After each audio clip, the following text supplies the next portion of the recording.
हरिः ओं तत्सत्। ॐ गुरुब्रह्मा गुरुर्विष्णुः गुरुरेव महेश्वरः गुरुः साक्षात् परब्रह्म तस्मै श्रीगुरवे नमः। अखण्डमण्डलाकारं व्याप्तं येन चराचरं तत्पदं दर्शितं येन तस्मै श्रीगुरवे नमः। పరమపూజ్యులు మహాత్ములు తత్వవేత్తలు బ్రహ్మవేత్తలు యోగులకు జ్ఞానులకు నమస్కరిస్తూ షిరిడి సాయినాథునకు నమస్కరిస్తూ శ్రీ స్వరాజ్యాశ్రమ పూజ్య మహాత్ములందరికీ నమస్కరిస్తూ ఓం తత్సత్ ఓం నమ శివాయ ఓం నమో నారాయణాయ. మనం ప్రొద్దున ఈ చాతుర్వర్ణ్యం అనేటువంటి అంశాల మీద మాట్లాడుకోవటం జరిగింది. పారమార్థిక అంశములుగా చాతుర్వర్ణ్యం మయా సృష్టం గుణకర్మ విభాగశః తస్య కర్తారం అపి మాం విద్ధి అకర్తారం అవ్యయం నమాం కర్మాణి లింపంతి నమే కర్మఫలే స్పృహ ఇతి మాం యః అభిజానాతి కర్మభిః న సహ బధ్యతే. ఎవరు ఈ ప్రకారంగా తెలుసుకుంటారో అలాంటి వారు ఈ కర్మల నుంచి బయటపడతారు. వాళ్ళని ఏ కర్మలు అంటావు అనేది చాలా చక్కగా దీంట్లో అనేక అంశాలు చెప్పటం జరిగింది. ఏవం జ్ఞాత్వా కృతం కర్మ పూర్వైరపి ముముక్షుభిః కురు కర్మైవ తస్మాత్ త్వం పూర్వతరం కృతం కిం కర్మ కిమకర్మేతి కవయోప్యత్ర మోహితాః తత్తే కర్మ ప్రవక్ష్యామి యజ్ఞాత్వా మోక్షసే అశుభాత్. కర్మణో హ్యపి బోద్ధవ్యం చ వికర్మణః అకర్మణశ్చ బోద్ధవ్యం గహనా కర్మణో గతిః. కర్మణ్యకర్మయః పశ్యేదకర్మణి చ కర్మయః స బుద్ధిమాన్ మనుష్యేషు సయుక్తః కృత్స్న కర్మకృత్. యస్య సర్వే సమారంభాః కామసంకల్పవర్జితాః జ్ఞానాగ్నిదగ్ధకర్మాణం తం ఆహుః పండితం బుధాః. త్యక్త్వా కర్మఫలాసంగం నిత్యతృప్తో నిరాశ్రయః కర్మణ్యభిప్రవృత్తోపి నైవ కించిత్ కరోతి సః. నిరాశీర్యత చిత్తాత్మా త్యక్త సర్వపరిగ్రహః శారీరం కేవలం కర్మ కుర్వన్నాప్నోతి కిల్బిషం. యదృచ్ఛాలాభసంతుష్టో ద్వంద్వాతీతో విమత్సరః సమసిద్ధావసిద్ధౌ చ కృత్వాపి న నిబధ్యతే. ఇంతవరకు ప్రకరణం 22వ శ్లోకం వరకు. దీంట్లో ఏవం జ్ఞాత్వా ఏవం ప్రకారముగా జ్ఞాత్వా తెలుసుకుని కృతం కర్మ పూర్వైః అపి ముముక్షుభిః పూర్వులకు ముముక్షువులు మోక్షాపేక్షతో ఉన్నటువంటి యొక్క మహానుభావులు యోగులు యతీశ్వరుడు అందరూ మరి వారు ఏ యొక్క కర్మను ఆచరించారో, వాళ్ళు ఏ మార్గంలో పయనించారో, ఏ యొక్క విధానంగా వాళ్ళు ఆచరించారో పూర్వులకు మహాత్ములు ఋషులు యోగులు అనేటువంటి వారు మరి ఈ యొక్క ఏవం జ్ఞాత్వా కృతం కర్మ, వాళ్ళు కర్మ చేశారు. ఆ విధంగా ఆ కర్మ చేసిన విధానముగా కురు కర్మ ఏవ తస్మాత్ ఆ కారణంగా త్వం నీవు కూడా అలాంటి ఆ కర్మనే ఆచరించు. పూర్వైః అపి పూర్వతరం కృతం, పూర్వులై ఉన్నటువంటి వారు పురాతనమై ఉన్నటువంటి ఏ యోగ కర్మ ఉన్నదో అటు యోగ కర్మను అందరూ కూడా ఆ మార్గం అనుసరించి ఉన్న విధానం కాబట్టి అది నువ్వు తెలుసుకున్న ఆ ప్రకారం నువ్వు ఆచరించాల్సి ఉంటుంది అని చెప్పనంటూ ఇక్కడ ఏమంటారంటే కిం కర్మ కిమకర్మేతి కవయః అపి అత్ర మోహితాః. కర్మ అంటే ఏమిటి, అకర్మ అంటే ఏమిటి అనేటువంటి విషయాల మీద మరి కవయః అనేక మంది మహాత్ములు కూడా మోహితులై ఉన్నారు. అంటే వాస్తవం తెలియకుండా ఉన్నారు. ఏమి కాబట్టి తత్తే కర్మ ప్రవక్ష్యామి, తత్తు తే తే నీకు తత్తట్టి కర్మ ప్రవక్ష్యామి, ఆ కర్మ యొక్క విషయం నీకు ఇక్కడ చెప్పబోతూ ఉన్నాను. యజ్ఞాత్వా మోక్షసే అశుభాత్, యత్ జ్ఞాత్వా ఏ యొక్క కర్మ విషయమై నువ్వు జ్ఞాత్వా తెలుసుకున్నట్లయితే మోక్షసే అశుభా సమస్త అశుభాల నుంచి మోక్షసే ఎడబడగలవో అలాంటి ఆ విధమగు కర్మ అకర్మల యొక్క సంబంధమై ఉన్న అంశాన్ని ఇక్కడ చెప్పబోతున్నాను అన్నాడు. అంటూ కిం కర్మణో హ్యపి బోద్ధవ్యం బోద్ధవ్యం చ వికర్మణః అకర్మణశ్చ బోద్ధవ్యం గహన కర్మణో గతి. హి ఎలయనగా కర్మణః అపి బోద్ధవ్యం అనగా కర్మ అంటే ఏమిటో బోద్ధవ్యం తెలుసుకోవలసి ఉంటుంది. బోద్ధవ్యం చ వికర్మణః వికర్మ అంటే ఏమిటో కూడా తెలుసుకోవలసి ఉంటుంది. అకర్మణః చ బోద్ధవ్యం అకర్మ అంటే ఏమిటో కూడా తెలుసుకోవాల్సి ఉంటుంది. మరి గహన కర్మణో గతి, ఈ కర్మ యొక్క సంబంధమై ఉన్నటువంటి విషయం గహనం, ఒక అరణ్యం, సంకులం, అంత త్వరగా అర్థమయ్యేటువంటి యొక్క అంశము కాదు అని చెప్పని ఇక్కడ 2 శ్లోకాలలో కర్మ అకర్మలు తెలుసుకోవాల్సి ఉంటుంది. ఈ విషయంలో చాలామంది మోహితులై ఉన్నారు. ఆ కర్మ యొక్క సంబంధమై ఉన్న అంశాలను నీకు చెప్పబోతూ ఉన్నాను. నువ్వు తెలుసుకున్నట్లయితే సమస్త అశుభాల నుంచి బయటపడతావని చెప్పి పై శ్లోకంలో చెప్తూ కిందకు వచ్చేవన్నారు. ఏం చెప్పానంటే కర్మ విషయము, అకర్మ విషయము, వికర్మ విషయం. పైనేమో కర్మ అకర్మ అన్నారు. కిందకు వచ్చి మళ్ళా అకర్మ అంటే ఏమిటో, వికర్మ అంటే ఏమిటో, కర్మ అంటే ఏమిటో, వికర్మ అంటే ఏమిటో, అకర్మ అంటే ఏమిటో, ఈ మూడింటి విషయం కూడా తెలుసుకోవాల్సి ఉంటుంది. బోద్ధవ్యం తెలుసుకోవాల్సి ఉంటుంది. ఈ విషయమై లోకంలో చాలామంది గహనం, ఒక అరణ్యముగా అర్థం కాని విషయముగా అయి ఉన్నది అని కొంచెం అక్కడ క్లారిటీ ఇస్తూ మళ్ళీ కొంచెం కిందకు వచ్చి కర్మణ్య కర్మయ పశ్యేద్ అకర్మణ్య కర్మయ సబుద్ధిమాన్ మనుష్యేషు సయుక్త కృత్సన కర్మకృత్. కర్మయందు అకర్మను, అకర్మయందు కర్మను ఎవరు చూడగలుగుతున్నాడో వాడు సబుద్ధిమాన్. మనుష్యేషు అనే సమస్త మానవులలో కల్లా వీడు చాలా బుద్ధిమంతుడు అన్నాడు. కర్మయందు అకర్మను చూడాలి, అకర్మయందు కర్మను చూడాలి. అదన్నమాట. అర్థమైంది కదా? ఏమర్థం కదా? కర్మ అకర్మ రెండు అర్థమై చెప్పిన పదాలు అర్థమైంది. పదాలు అవుతాయి అది దాని పదార్థం అర్థం కాదు. కాబట్టి ఈ విషయంలో పెద్ద పెద్ద వాళ్ళే తలమునకలయ్యి అర్థం కాని విధానంగా ఉందాయా అర్జున. గహన కర్మణో గతి. గహనం అంటే అరణ్యం, అది ఒక పెద్ద సంకులం. దాంట్లో పడ్డవాడు బయట రావాలంటే వచ్చే అవకాశాలు అరణ్యంలో పడ్డవాడు. ఈ విషయంలో తత్తే మోహం, చాలామంది కూడా ఈ విషయంలో మోహాన్ని పొంది ఉన్నారు అని చెప్పని అన్నారు. కాబట్టి ఇక్కడ పరమాత్మ ప్రతిష్టాత్మకముగా చాలా ఒక అంశాన్ని లేవనెత్తి తీసుకొచ్చారు. సరే, గహన కర్మణ గతి, కర్మల యొక్క గతి మార్గము గహనము. లోపల అన్ని కర్మలే. ఏమి నహి కశ్చిత్ క్షణమపి జాతు తిష్టతి అకర్మకృత్.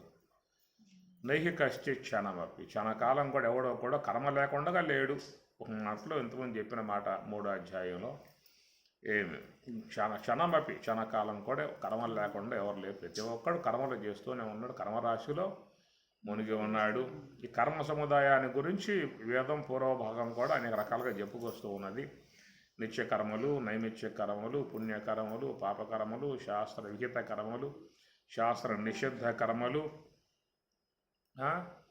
ఇవి నానా రకాలుగా ఉన్నటువంటి కర్మ సముదాయం అంతా కూడా మనకి నీతి శాస్త్రాల్లో వాటిల్లో భారత భాగవతాదుల్లో కూడా చెప్పుకొస్తున్నటువంటి విషయం. ఏది ధర్మము, ఏది అధర్మము, ఎట్లా చేస్తే ధర్మము, ఎట్లా చేయకపోతే అధర్మము, ఈ ధర్మంలో అధర్మం ఎంత ఉన్నదో, అధర్మాల్లో ధర్మం ఎంత ఉన్నదో, ఎన్ని చాలా నిగూఢముగా తేలని అంశాలుగా అయ్యేటువంటి విధానం అన్నమాట.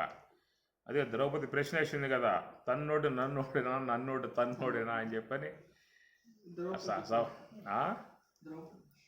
సభ ఈడ్చుకొచ్చినప్పుడు భీష్మాచార్యుల వారిని నిలదీసి, ఏమయ్యా నువ్వు పెద్దోడివి కదా, కురువుడు కదా, మరి నా యొక్క సమాధానం చెప్పు నా మాటకు అని చెప్పని. తాను ఓడి నన్ను ఓడాడా, నన్ను ఓడిన తర్వాత తాను ఓడాడా అనేటువంటిది ప్రశ్న వేసిందనమాట. ఆయన గారు, ఏమ్మా నీ ప్రతి ధర్మాత్ముడు కదా, అది తెలియని ధర్మం నీకు ఉందా, ఆయన్ని అడుగు నువ్వు అని భీష్ముడు. ఈ ప్రకారంగా చూస్తే ఈ కర్మరాశి అంతా కూడా అంత ఒక పట్టాన తేలేటువంటి యొక్క అంశములు కావు. లోనికి పొయ్యే కొద్దీ దాంట్లో అన్నీ కూడా ఒక అర్థం కాని యొక్క భాగాలే అయిపోతూ ఉంటాయి అన్నమాట. ఇది గహనము అనే మాటగా వాడాడు.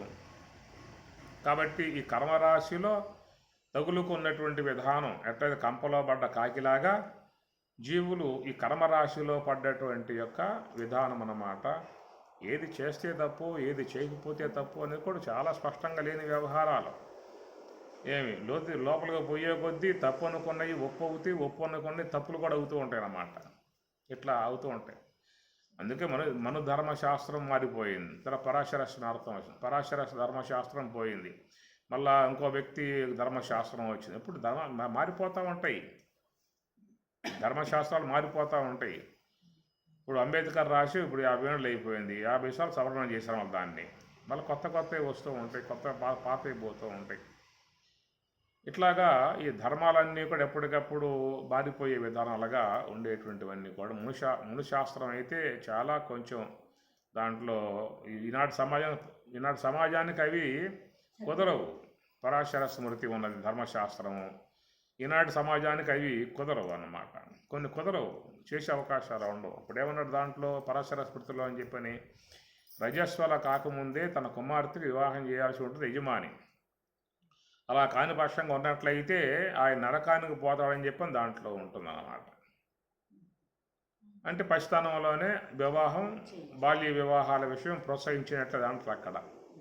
అప్పట్లో పరాశర స్మృతిలో వచ్చిన అంశాలు చాలా ఉన్నాయి, ఇది ఒకటే కాదు, చాలా ఉన్నాయి. ఆమెకు రజస్సులో కాకముందే వివాహం చేయాలి యజమాని, అట్లా కాని పక్షంగా ఉంటాయని నరకానికి పోతాడని చెప్పని మాట అన్నప్పుడు ఏంటంటే మరి పరాశర స్మృతులు అది ఉన్నప్పుడు మరి అందరూ కూడా పాటించే విధానం వచ్చేస్తుంది కదా.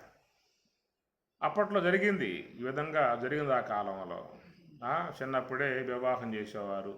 ఏ కారణం చేతనైనా ఆవిడ చనిపోయినట్లయితే ఇక అమ్మాయికి జీవితకాల పర్యంతం అట్లాగే దుర్భరప్రాయంగా జీవితం అయిపోయాయి అన్నమాట. అట్లా తొట్టులో ఉండే బిడ్డ పెళ్లి చేసింటారు. అదే చెప్తున్నా, కొంత ఆస్తుల కోసం కట్టబెట్టేస్తే ఆస్తులు ఎడగబోవని చెప్పని విధాయకాలుగా వాడు ఏదన్నా కొంచెం అనారోగ్యం గురి చనిపోయాడు అనుకో, ఈ అమ్మాయికి అయితే చాలా ఘోరం. తెల్ల బట్టలు కట్టేసి గుండు చేసి ఆ మూల అక్కడ పడేసేసి జీవితకాల పర్యంతం శాశ్వత ఖైదీ అన్నమాట. యావజ్జీవ ఖైదీ, కారాగార శిక్ష అనే విధానంగా అప్పుడు అనుభవించారు. అట్లాగా అప్పుడు సతీ సహగమనం అనే విషయంగా పెట్టుకొచ్చారు. దాంట్లో పాండ్రా చనిపోతే మాదిరి ఆయనతో పాటు సతీ సహగమనం చేసింది. అట్లా ఆ కాలంలో ఉన్నాయన్నమాట. ఒకవేళ ఇది బాగా సొసైటీ పెరిగిపోవడం కారణంగా ఎవరైనా భయపడి మేము అట్లా పోమని చెప్పినంటే ఆ పట్టుకొచ్చి కాళ్ళు కట్టి పారేసేసి పొడుకోబెట్టి ఆ శవం మీద కాల్చి పారేసేవాడు. ఇది దారుణం కదా. అది ఒక ప్రాణి ఆ విధంగా హింసించే విధానం ఘోరం అన్నమాట. కాబట్టి అప్పట్లో ధర్మాలు అనే భావంగా తీసుకొచ్చేసారు. ఇప్పుడు ఆ పని చేయమని ఎవరన్నా చనిపోతే సతీ సహగమనంగా చేశారంటే ఆ చేసిన ఎవరు మొత్తం ఎంతమంది రైళ్ళు తీసుకుపోయి దాన్ని పడేయటం ఆ పని. ఇప్పుడు బాల్య వివాహాలు చేస్తే జైలు పడేస్తారు ఆ పని. అంటే ఒకప్పుడు ధర్మం అనిపించాయి, ఒకప్పుడు అధర్మాలు అవుతూ ఉంటాయి. ఒకప్పుడు అధర్మాలు అనిపించాయి, మరొకప్పుడు ధర్మాలుగా మారిపోతూ ఉంటాయి. ఇట్లా ఈ కర్మల యొక్క విషయం అనేటువంటిది చాలా సంకులముగా ఉంటుంది, అది నిగూఢంగా ఉండే విషయాలు అని చెప్పేసి అని అవి తేలే అంశాలు కావు. కాబట్టి పరమాత్మ అక్కడ మరో కొత్త కోణాన్ని తీసుకొస్తూ ఉన్నటువంటి విధానం ఇది. ఏమి కిం కర్మ కిం అకర్మ అయితే కవయ అపి అత్ర మోహితా తత్తే కర్మ ప్రవక్ష్యామి అని చెప్పినంటూ ఇక్కడ మరి కర్మ అకర్మ అని చెప్పేసి అని ఈ 16వ శ్లోకంలో చెప్పిన స్వామి 17వ శ్లోకం దగ్గర రాగానే కర్మ విషయము తెలుసుకోవాలి, అకర్మ విషయము తెలుసుకోవాలి, వికర్మ విషయం కూడా తెలుసుకోవాలి. అని చెప్పుకొచ్చారు. ఇవి కేవలం ఒక పారమార్థికమై ఉన్నటువంటి జ్ఞాన అంశాన్ని పొందటానికి ఉపకరించేటువంటి ఒక అంశం వరకే. ఈ లోకములో జీవన విధానాలలో చేరి ఉన్నటువంటి వాడు జోలికి పోతే అవి ఒక పట్టం తెగేటువంటివి కావు, ఇది మానవ జీవన సరళిలో ఏవైతే పేరుకుపోయి ఉన్నాయో అవన్నీ కూడా చెప్పడానికి భారతం పక్కన ఉన్నది. భారతం యొక్క శాంతి పర్వము, దాన్ని భీష్ముడు చెప్పిన మొత్తం కూడా ఈ ధర్మాలే. కుల ధర్మాలు, వర్ణ ధర్మాలు, వివాహ ధర్మాలు, బ్రాహ్మణ క్షత్రియ వైశ్య శూద్ర వాళ్ళ ధర్మాలు, ఎన్ని గందరగోళం అంతా కూడా చెప్పేశాడు. ఇది భారతం శాంతి పర్వంలో భీష్ముడు ద్వారా చెప్పేశారనమాట అంతా కూడా. ఇక అదంతా ఇక్కడ పెట్టామంటే భగవద్గీతలో కుదిరే వ్యవహారం కాదు. ఇది మోక్షానికి సంబంధించిన అంశమే ఇక్కడ చెప్పాలి తప్ప అవన్నీ లాక్కొచ్చి పెడితే ఇక్కడ కుదిరే వ్యవహారం కాదు. అందువల్ల ఇక్కడ ఈయన కర్మ అకర్మ రెండు పెట్టుకున్నాడు. ఇక కర్మ అకర్మ, దీని స్వామి గారు కూడా మనకి ఇచ్చినట్టు అర్థం ఏంటంటే కర్మ అంటే మనస్సుని నివృత్తి మార్గంలో ప్రయాణం చేయించే సోహంభావ ధ్యాన విధానమే కర్మ అని అన్నారు. అది ఏం లేదు, అయిపోయింది. ఈ సంసార విధానాలు, లోక వ్యవహారాలు, రాజకీయ వ్యవహారాలు, కుటుంబ వ్యవహారాలు, ఈ ధర్మాలు అధర్మాలు ఇవన్నీ కూడా సొసైటీలో పడిపోయినాయి మొత్తం కూడా. అవన్నీ పెట్టుకుంటే ఇది తేలే వ్యవహారం కాదేక ఏమి. కాబట్టి ఇక్కడ పరమాత్మ ఏమంటున్నాడంటే రెండే ఉన్నాయి అన్నాడు, ఒకటి కర్మ, ఒకటి అకర్మ అన్నాడు. కర్మ అని చెప్పానంటే నువ్వు నివృత్తి మార్గంలో ప్రయాణం చేసి నీ స్వరూపం వద్దకు పోవాలంతేక. కర్మ అనేటువంటిది ఏంటంటే నీ మనస్సుని ఈ ప్రపంచ విషయాల నుంచి సర్వధర్మాన్ని పరిత్యజించాడు. మాం ఏకం శరణం రజా, నన్ను శరణ వేడక అనగా హంసరూపముగా ఉన్నటువంటి ఈశ్వరుడు, మహాకారణ స్వరూపుడు ఈశ్వరుడు, హంసయే పరమాత్మ రూపముగా ఆయన భాషిస్తూ ఉన్నాడు. వాయువు త్వమేవ ప్రత్యక్షం బ్రహ్మాసి, వాయువా నువ్వు సాక్షాత్కరించిన బ్రహ్మము, అందరిని బతికించే బ్రహ్మం నువ్వు లేకపోతే ఏ జీవి లోకంలో బట్టగట్టే అవకాశాలు లేవు. ఒక్కదానం లేకపోయావా అని చెప్పానంటే గోయింద మొత్తం. కన్నులు లేకపోయినా బతుకుతాడు, చెవులు లేకపోయినా బతుకుతాడు, నోరు లేకుండా బతుకుతాడు, కాళ్ళు లేకుండా బతుకుతాడు. లోకం ఎంతోమంది అందులో ఉన్నారు, వాళ్ళు బతుకుతూ ఉన్నారు. ఎంతోమంది చెవిటి వాళ్ళు ఉన్నారు, బదిరులు, వాళ్ళు బతుకుతూ ఉన్నారు. ఎంతమంది కుంటి వాళ్ళు ఉన్నారు, వాళ్ళు బతుకుతున్నారు. నోరు వాకు లేని వాళ్ళు ఉన్నారు, వాళ్ళు బతుకుతూ ఉన్నారు. శ్వాస లేనివాడు గడ బతుకుతాడు. నువ్వు ఉండాలి. ఈ దేహంలో ఏది ఉన్నా ఏది లేకపోయినా నువ్వు ఉండాలి. నువ్వు ఉంటే చాలు, మిగతా వ్యవహారం వాడు చేసుకునే అవకాశాలు ఉంటాయి. కాబట్టి ఈ ప్రకారం అందరికీ కూడా జీవనములను ప్రసాదించిన, బ్రతుకును ప్రసాదించినటువంటి సర్వేశ్వరుడు అన్నమాట ఆయన గారు. జీవనం సర్వభూతేషు, గీత. ఆ సర్వేశ్వరుడు జీవనం సర్వభూతేషు, సమస్త భూతములలో ఉన్న జీవనం ఆయనే. ఆయన వల్లే అన్ని జీవులు జీవిస్తూ ఉన్నాయి. కాబట్టి ప్రకారంగా ఈ యొక్క మహాకారణ స్థలములో ఈశ్వర స్వరూపముగా మరి ఆ యొక్క ఉన్నదో మహాకారణ స్వరూపం. ఆ మహాకారణమే స్థూలమైతే శ్వాస, ఆ మహాకారణమే సూక్ష్మమైతే మహాకారణం అన్నారు. ఆ మహాకారణం బ్రహ్మంలో లయమైందా యోగ సమాధి. ఆ మహాకారణమే సాగితే శ్వాస అన్నారు. ఆ మహాకారణమే స్థూలమైతే ఎరుక అన్నారు. అది మూలాధార చక్రం స్వామి చెప్పింది. మూలాధార చక్ర విషయంలో మూలము ప్లస్ ఆధారంగా చెప్పారు కదా. అవి దేనికి ఏది మూలం, దేనికి ఆధారం అనే విషయం వచ్చినప్పుడు మనకు వ్యవహార విధానంగా ఉన్నటువంటివి రెండు, స్థూలదేహము, సూక్ష్మదేహం వ్యవహారం. కారణదేహంలో వ్యవహారం లేదు. ఎందుకంటే కారణదేహం నిరవయవి, అవయవాలు లేవు. అవయవాలు ఉంది ఎక్కడ అంటే స్థూలదేహం కాడ కరచరణాదులు, ముక్కు, కను, నోరు ఇవన్నీ కూడా అవయవాలన్నీ ఉన్నాయన్నమాట. అట్లా సూక్ష్మదేహం కాడ జ్ఞానేంద్రియాలు, కర్మేంద్రియములు, అంతరేంద్రియాలు అవయవాలు. దానికి సూక్ష్మదేహ అవయవాలు ఇంద్రియాలు, స్థూలదేహ అవయవాలు కరచరణాదులు. కనుక ఈ కరచరణాదులు గల గోళకాత్మికమై ఉన్న స్థూలదేహము, ఇంద్రియాత్మికమై ఉన్న సూక్ష్మదేహం, ఈ రెండే వ్యవహారం. కారణదేహంలో వ్యవహారం లేదు. ఎందుకు లేదని చెప్పారంటే అది పంచకరణ కాలేదు. స్థూలదేహ పంచకరణ అన్నారు, సూక్ష్మదేహ పంచకరణ అన్నారు. కారణదేహ పంచకరణ, మహాకారణ పంచకరణ అక్కడ లేవేక.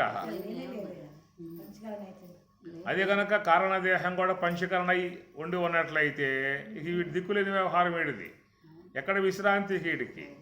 జాగ్రత్త అవస్థలో వాయించే, స్వప్నావస్థలో వాయించే, సుషుప్తి అవస్థలో వాయించే. ఎక్కడికి పోవాలి వీడు? ఇంకా ఎక్కడికి పోతాడు? విశ్రాంతి కోసం, మనశ్శాంతి కోసం. ఎడపోయినా లాభం లేదు.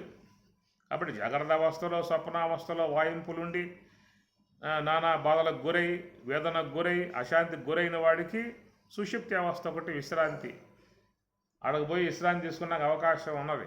ఎవరైనా చూడండి, ఇంట్లో గొడవలున్నా, అవి ఆఫీసు గొడవలున్నా, వ్యాపార గొడవలున్నా, ఏది మనశ్శాంతి లేకపోయినా గమ్మున లోనకు పోతాడు, తలుపు వేసుకుంటాడు, ఆ పని పోయి పడుకుని సుషుప్తి అవస్థగా పోతాడు.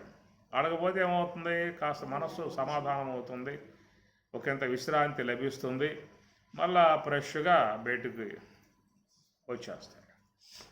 విశ్రాంతిని పొందే విధానం అక్కడ, పరమశాంతిని పొందే విధానం వాడికి ఎక్కడ లేదేక. ఎక్కడికి పోయినా గొడవ గందరగోళాలే. ఆడకే పోవాలి వాడికి. యోగ సమాధికి పోగలిగితే ఇంకా మంచిది.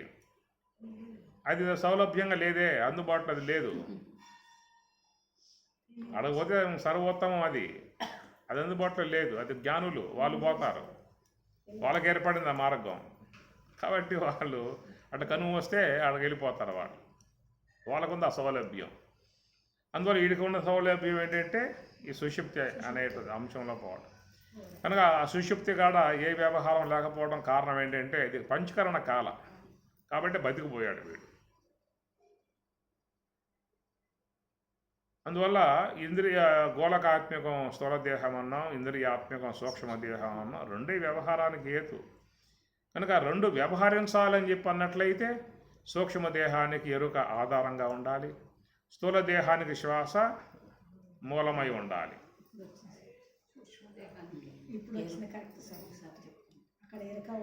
సూక్ష్మదేహం వ్యవహరించాలంటే తెలివి ఉండాలి, స్థూల దేహం వ్యవహరించాలంటే శ్వాస ఉండాలి. శ్వాస లేకపోతే ఇది పని చేయదు, తెలివి లేకపోతే అది పని చేయదు. అయితే తెలివి ఏమిటి, శ్వాస ఏంటంటే మహాకారణం. మహాకారణం అనేటువంటిది అటు ప్రసరిస్తే తెలివై సూక్ష్మదేహాన్ని వ్యవహరింపజేస్తుంది, ఇటు ప్రసరిస్తే శ్వాసగా స్థూల దేహాన్ని వ్యవహరింపజేస్తూ ఉన్నది. ఇంద్రియాత్మకమై ఉన్న సూక్ష్మదేహ వ్యవహారానికి తెలివి ఆధారం అయితే, గోళకాత్మిక స్థూల దేహానికి వ్యవహారానికి శ్వాస అనేటువంటిది. ఇది మహాకారణం. రెండు కొమ్మలు, మహాకారణం మూలం అన్నమాట. ఇది రమణ భగవానుల వారు కూడా చాలా చక్కగా దాన్ని పోలిక చేశాడు. చిత్తవాయవ చిత్క్రియాయుత శాఖయోద్వయి శక్తి మూలక అంటాడు రమణుడు తన ఉపదేశ సారంలో. చిత్త వాయవ చిత్క్రియాయుత. చిత్తు అంటే స్వప్రకాశం అనేటువంటి ఆత్మ యొక్క శక్తియగు మహాకారణం అన్నమాట. దాని యొక్క క్రియ, దాని యొక్క చిత్తు క్రియ, దాని క్రియలే కట్టేనమ్మా.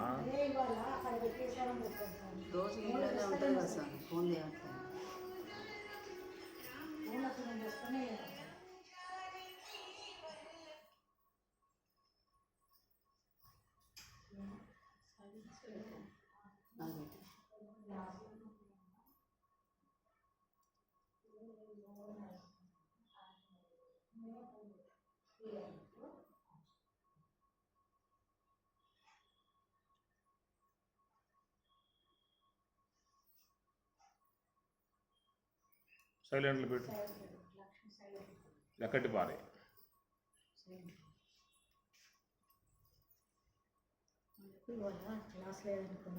సైలెంట్ పెట్టి పైన లాగు, కిందకు వస్తుంది. అక్కడ కొట్టు. తెలీదా? ఇటీ సైలెంట్ పెట్టి డింగు చట్ల ఉంటాయి పని.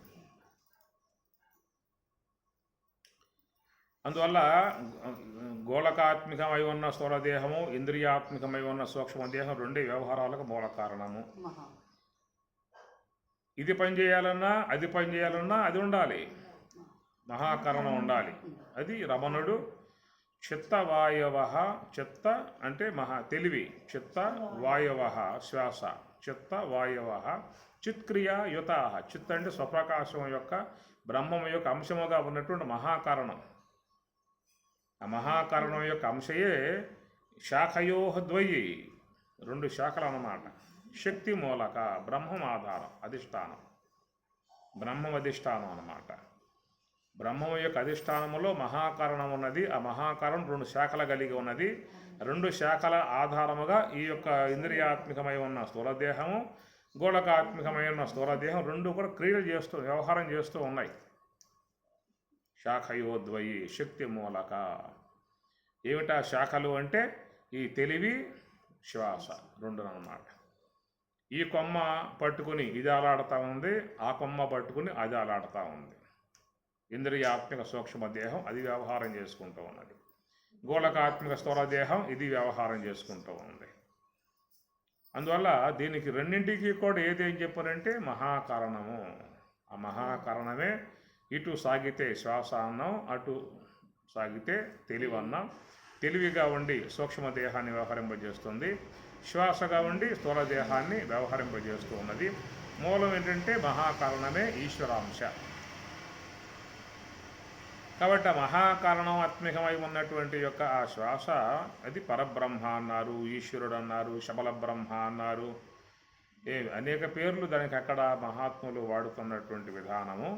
కాబట్టి ఆ మహాకారణము ఆ హంస విధానమే పరబ్రహ్మము అని, అదే శబల బ్రహ్మము అనేది, అదే పరబ్రహ్మ అని. దాని యొక్క ఆశ్రయంలో మహాత్ములు ఉండి బ్రహ్మం వైపుకు ప్రయాణాన్ని కొనసాగిస్తున్నటువంటి విధానం. కాబట్టి ఆ హంస యొక్క ఆశ్రయంలో ఉండి నివృత్తి మార్గంగా ప్రయాణం చేసేది కర్మయోగము. కాబట్టి కర్మ అకర్మ, కర్మణోక్యపి బోద్ధవ్యం, బోద్ధవ్యం చ వికర్మణ, అకర్మణశ్చ బోద్ధవ్యం. తెలుసుకోవలసి ఉన్నది అంటాడు ఈ విషయాల మీద. పైనేమో కర్మణ్య కర్మయ పశ్యేత్, పైనేమన్నాడు అంటే కిం కర్మ కిమకర్మేతి. కర్మ అంటే అకర్మ అంటే ఏమిటి, రెండు పైన ఇచ్చాడు. అక్కడ కర్మ అకర్మలు ఇచ్చాడు. కింద శ్లోకంలోకి రాగానే మళ్ళీ వికర్మ అనే ఒక అంశం ప్రవేశింపజేశాడు. ఆ పై శ్లోకం రెండే చెప్పాడు, కర్మ కిం అకర్మ. కవయ అత్ర మోహితా. ఈ విషయంలో చాలామందికి తెలియకుండా ఉన్నటువంటి యొక్క అంశము అని చెప్పాడు. కాబట్టి కిం కర్మ కిం అకర్మ, కర్మ అంటే ఏమిటి, అకర్మ అంటే ఏమిటి అనే విషయం చూసినట్లయితే కర్మ అనేది మనస్సుని నివృత్తి మార్గములో హంస యొక్క ఆశ్రయంగా చేయటమే కర్మ. దాన్నే మనకు రాబోయే శ్లోకాల్లో కూడా బ్రహ్మకర్మ సమాధిన అని వాడతాడు. యోగ సమాధిని పొందింపజేసేటువంటి కర్మ అనేటిది హంస యొక్క ఆశ్రయంలో పెట్టి చేయటము. అకర్మ అని చెప్పన్నప్పుడు కేవలం ఇక స్వరూపానుభవమును పొంది ఉన్నటువంటి స్థితి, బ్రాహ్మీ స్థితి. అక్కడ మీకు ఏ కర్మ లేదేక, అకర్మ. అక్కడ కర్మ లేదేక. యోగ సమాధిని పొంది ఉన్న విధానములో ఆడ ఏ కర్మ లేదేక. జ్ఞానేంద్రియాలు లేవు, కర్మేంద్రియాలు లేవు, అంతరేంద్రియాలు లేవు, ఏవి కూడా లేవు. కాబట్టి మొత్తం సమస్యపోయాయి అక్కడ. కాబట్టి బ్రహ్మములో ఏ కర్మ ఉండదు, అది అకర్మ స్వరూపము అన్నారు. అకర్మణ్యమై ఉన్నటువంటి యొక్క బ్రాహ్మీ అనుభవాన్ని పొందటానికి నువ్వు కర్మను ఆశ్రయించాలి అక్కడ. ఇవి తెలుసుకోవాలి. కిం కర్మ కిం అకర్మ అనే విషయాన్ని నువ్వు తెలుసుకోవాలని చెప్పనంటే అది మనకి మహాత్ములు, గురువులు అయినటువంటి వారు మాత్రమే ఆ రెండింటి యొక్క చక్కటి అంశాన్ని మనం తెలియజేస్తారే తప్ప వాళ్ళ అనుగ్రహం, వాళ్ళ యొక్క అనుమతి లేకుండా, వాళ్ళ యొక్క వివరం లేకుండా ఎవరో కూడా తెలుసుకునే అవకాశాలు లేవు. ఎందుకంటే కర్మరాశిలో మునిగి ఉన్నటువంటి వారు నిత్యకర్మలు, నైమిత్య కర్మలు, పుణ్యకర్మలు, పాపకర్మలు, శాస్త్ర విహిత కర్మలు, నిషిద్ధ కర్మలు, సహజ కర్మలు ఎన్నిట్లో మునిగి ఉన్నటువంటి వాడికి తెల్లగా అర్థం కావాలని చెప్పనంటే వాళ్ళు ఈ విషయాన్ని సుస్పష్టముగా చెప్పగలిగితేనే వీళ్ళ కర్మ అంటే ఏమిటో అకర్మ అంటే ఏమిటో తెలిసే అవకాశం ఏర్పడుతుంది అన్నమాట. కాబట్టి మీకు ఈ అకర్మ అనేటువంటిది ఏంటంటే లోకంలో భావించేది ఏ కర్మ చేయకుండా ఉంటే ఆ కర్మ అనేది లోకంలో సాధారణంగా ఉంటుంది అన్నమాట. వాడు ఏ పని చేయకుండా కూర్చుంటే వాడు ఏ కర్మ చేయటం లేదు, అకర్మణ్య విధంగా ఉన్నాడని చెప్పని అంటారు. కానీ అట్లా కూర్చోవడం కూడా ఒక కర్మే అని చెప్పని అన్నారు. అది కూడా కర్మే, కర్మలో భాగం అది కూడా. అందుచేత ఈ లోకములో జరిగేటువంటి ఏదైనా కానీ కూడా అన్నీ కూడా కర్మ కిందే వచ్చే విధానం అవుతుందన్నమాట. కర్మలన్నీ విషయము దీంట్లో పారమార్థికముగా భగవద్గీత విధానముగా ఉపనిషత్తుల విధానంగా చూసినట్లయితే కర్మ అనేటువంటిది బ్రహ్మప్రాప్తిని పొందింపజేసేటువంటి ఏ నివృత్తి సంబంధమైన కర్మ ఉన్నదో అది కర్మ. దాని ద్వారానే నువ్వు అకర్మణ్య స్థితిని పొందే అవకాశం ఏర్పడుతుంది. కర్మ లేని స్థాయికి నువ్వు దీని ద్వారానే ప్రయాణం చేసే విధానం ఉంటుంది. కాబట్టి నువ్వు కర్మ యొక్క విషయం నువ్వు తెలుసుకోవాలి, అకర్మ యొక్క విషయం తెలుసుకోవాలి అని చెప్పనంటూ ఇట్లా తెలుసుకున్నట్లయితే నువ్వు సమస్త అశుభాల నుంచి బయటపడే విధానం ఏదైతే ఉన్నదో అది నీకు చెప్పబోతున్నా అన్నాడు.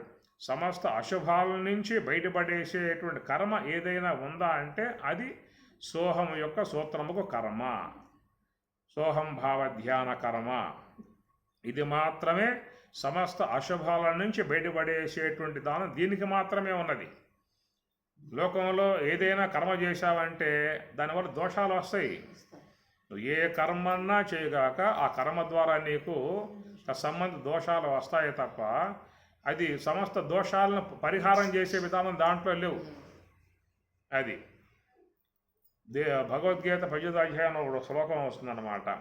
ఎట్లయితే అగ్ని అనేది ధూమరహితముగా లేదో అట్లాగా ప్రతి కర్మ కూడా దోషముతోనే చేరి ఉన్నది అంటాడు. అగ్ని ధూమము లేకుండా ఉండదు. ఏ కొంచెం ధూమం ఉంటుంది, దాంట్లో పొగ ఉంటుంది. ఎట్లా ధూమ సహితమై అగ్ని ఉంటుందో అట్లా దోష సహితమై ప్రతి కర్మ ఉందని చెప్పని అంటాడు. దోషం లేకుండా విషయంలో ఏ కర్మ లేదని చెప్పేసి దానికే పంచసూనాలు చెప్పుకొచ్చారు. పంచసూనాలు చిమ్మితే పాపము, అన్నం వండితే పాపము, తర్వాత ఇంకా పిండి రుబ్బితే పాపము, ఇన్ని కూడా పాపదోషాల కిందే వస్తాయన్నమాట. ఎందుకంటే జీవులు సూక్ష్మంగా ఉన్నాయి. అవి ఈ క్రియల వల్ల అవి చనిపోతూ ఉన్న విధానం కాబట్టి అది హింస రూపమై ఉన్నటువంటి యొక్క పాపముగా చెప్పుకొచ్చామాట. ఇప్పుడు వడ్ల గింజ ఉందనుకోండి, ఆ వడ్ల గింజ భూమిలో వేస్తే అది మొలకెత్తుతుంది, పైకి వస్తుంది, కంకులు వేస్తుంది, 100 గింజలు ఇస్తుంది కదా. దానికో జీవం లోపల ఉన్నది. ఆ జీవం ఉంది కాబట్టి మొలకొచ్చి మొక్కై కంకులు ఇస్తుంది అన్నమాట. కాబట్టి ఆ ప్రకారం ఉన్నటువంటి యొక్క వడ్ల గింజలు ఏం చేసాం, పైన తోలు బలిసేసాము, చర్మం బలిసేసాము, ఉడకబెట్టి తినేసేసాము. అది కూడా దోషమే అన్నారు. దాని జీవం ఉంది కదా. అట్లా కూరగాయలు ఈ తోట కూరగాయలు మొత్తం కోసిపారేట్లా కడలన్నీ కూడా దానికి జీవం ఉంది. భూమిలో పెడితే ఆ జీవం మళ్ళీ అటుకు వస్తుంది. ఏమి ఇట్లా చిన్న పనులలో కూడా ఏదో ఒక దోషం అనేది ఉంటుందన్నమాట. ఇక్కడ ఏం చెప్పాడు స్వామిగారు ఏం చెప్పానంటే యత్ జ్ఞాత్వ మోక్షసే అశుభాత్, సమస్త అశుభాల నుంచి నేను బయటపడేసేటువంటి యొక్క కర్మ ఏదని చెప్పానంటే ఒక నివృత్తి ధ్యాన కర్మయే సమస్త దోషాల నుంచి బయటపడేసేటువంటి కర్మ అనేది. కాబట్టి ఈ కర్మ ద్వారా నువ్వు అకర్మణ్య స్థితి, కర్మ లేనటువంటి యోగ సమాధి స్థితి అనేది పొందాల్సి ఉంటుంది. కాబట్టి ఆడ రెండు కర్మ కిం అకర్మ అనే రెండు కూడా అందించి మళ్ళీ కిందకు వచ్చామన్నాడు. కర్మ అకర్మ వికర్మ, కర్మణోకిపి బోద్ధవ్యం చ వికర్మణ, అకర్మణశ్చ బోద్ధవ్యం గహన కర్మనో గతి. కాబట్టి ఇక్కడ 3 ఇచ్చడం వల్ల పైన 2 ఇచ్చాడు. కర్మ అకర్మ అన్నప్పుడు సాధన సంబంధ కర్మ, సాధ్య సంబంధ స్థితి బ్రాహ్మీ స్థితి అది అకర్మ, ఇది కర్మ అన్నమాట. కాబట్టి నివృత్తి మార్గ సంబంధముగానే మన కర్మ అంశం తీసుకోవాలి తప్ప ప్రవృత్తి మార్గ అంశముగా తీసుకునే అవకాశాలు లేవు. ఎందుకంటే మోక్షసే అశుభాత్ అన్నాడు. బాహ్య కర్మలన్నీ కూడా ఏదో ఒక దోషం ఇచ్చేటువంటివిగా ఉన్నాయి కనుక అశుభాల నుంచి బయటపడే అవకాశం వాటికి లేదు. సమస్త అశుభాల నుంచి బయటపడేసేటువంటి యొక్క విధానం ఒక్క శ్వాస యొక్క మార్గం నివృత్తి మార్గ కర్మ ద్వారానే ఉందన్నమాట. కాబట్టి ఇక్కడ 2, ఒకటి సాధనా సంబంధ కర్మ, ఒకటి పరిపూర్తిని పొందిన తర్వాత ఉన్నటువంటి బ్రాహ్మీ స్థితి అకర్మ అన్నమాట. ఈ 2 చెప్తూ కిందకు వచ్చిన తర్వాత ఇంకో పదం పెట్టి వికర్మ అన్నాడు. తీసుకొచ్చాం వల్ల వికర్మ అన్నాడు. వికర్మ అనేటువంటి ఏంటంటే నీకు ఈ కర్మకు అటు బ్రాహ్మీ అనుభవానికి సంబంధం ఉందన్నమాట ఇక్కడ. వికాసం. ఏమి ఆరురుచోహ మునేహ యోగం కర్మకారణం ఉచ్యతే యోగారూఢస్య ఎక్కిన వాడికి శమః కారణం. బ్రాహ్మ్య అనుభవం పొందిన వాడికి ఏముంటుంది? శమః కారణం. ఎక్కేవాడికి ఏమిటి? కర్మయోగ కారణం. అయితే సాధన కర్మ అనేది మనం ఆరంభించినప్పుడు అక్కడ మరొకటి వికర్మ వచ్చి పడుతూ ఉన్నది. వికర్మ అని చెప్పనంటే మన యొక్క మనస్సులో పేరుకుపోయి ఉన్నటువంటి ఏ సంకల్పాలు అయితే ఉన్నాయో ఆ ఆలోచన సంస్కారములు, ఆ సంస్కారములే ఈ సంకల్పాలుగా వచ్చి పడ్డటువంటి వికర్మ అన్నమాట. అంటే మనం చేసే కర్మ నుండి విఫలం చేసే విధానంగా, మనం చేసే సాధన నుంచి పడవేసే విధానంగా ఇక్కడ మరొకటి మధ్యలోకి వచ్చి కూర్చుంటూ ఉన్నది. దాన్ని వికర్మ అన్నారు. అంటే విఘ్నం కలగజేసే విధానంగా ఉన్నది వికర్మ. కనుక దానిని మీరు చూస్తే, వికర్మ చూస్తే ఈ కింద శ్లోకం ఏది? కర్మ యందు అకర్మను చూడు, అకర్మలో కర్మను చూడు, వాడే సబుద్ధిమాన్ అన్నాడు. అక్కడ వికర్మ లేదు. మళ్ళా కర్మ యందు అకర్మను, అకర్మ యందు కర్మను చూసేవాడు బుద్ధిమాన్ అన్నాడు. అక్కడ వికర్మ లేదు. పైన చెప్పిన చోట కిం కర్మ కిం అకర్మ, కర్మ అంటే ఏమిటో తెలుసుకోవాల్సి ఉంటుంది, వికర్మ ఏమిటో తెలుసుకోవాల్సి ఉంటుంది. దాని ద్వారా నువ్వు అశుభాత్, సమస్త అశుభాల నుంచి బయటపడతావని చెప్పని ఆడు చెప్పాడు. అక్కడ వికర్మ లేదు, ఇక్కడ వికర్మ లేదు, మధ్యలో చూపించాడు వికర్మ. అంటే నువ్వు కర్మ సోహంభావ ధ్యానం ఆరంభం చేసినప్పుడు నీకు వచ్చి అడ్డుపడేటువంటి విధానము, నిన్ను ఆ యొక్క ధ్యాన కర్మ చేయనివ్వకుండా అది విఫలం చేస్తుంది, పక్కదోవ పట్టించి నన్ను మళ్ళా భ్రష్టుడిగా చేసే విధానంగా చేస్తుంది. కాబట్టి అది వికర్మ అనేదిగా వచ్చినటువంటి యొక్క అంశం అన్నమాట. కాబట్టి ప్రధానంగా ఉన్నది ఏంటంటే నీకు ఒకటి కర్మయోగం, రెండు అకర్మణ్య స్థితి, సాధనాంశము, సాధ్య అంశము, బ్రాహ్మీ అంశం అన్నమాట. ఈ ప్రకారంగా గురువు ద్వారా తెలుసుకొని మరి ఆ యొక్క ఆ ధ్యాన కర్మ ఎట్లా చేయాలో ఆ విధి విధానాలను కూడా తెలుసుకొని ఈ వికర్మకు గురి కాకుండా, ఈ వికర్మకు గురి కాకుండా ఈ సంకల్ప ప్రవాహాలు ఏవైతే ఉన్నాయో అవి విఘ్నం కలగజేస్తాయి. కాబట్టి వాటి గురి కాకుండా నువ్వు నడిచినప్పుడే అకర్మణ్యమును పొందే అవకాశం ఉంటుందన్నమాట. ఇది ప్రధాన అంశము. కాబట్టి సోహం యొక్క ధ్యానముగా కర్మయోగాన్ని అవలంబించి అక్కడి నుంచి స్వామి చెప్పినట్లుగా దాని స్థూల దేహానికి ఆధారం శ్వాస అని, శ్వాసకు ఆధారం కుండలిని శక్తి అని,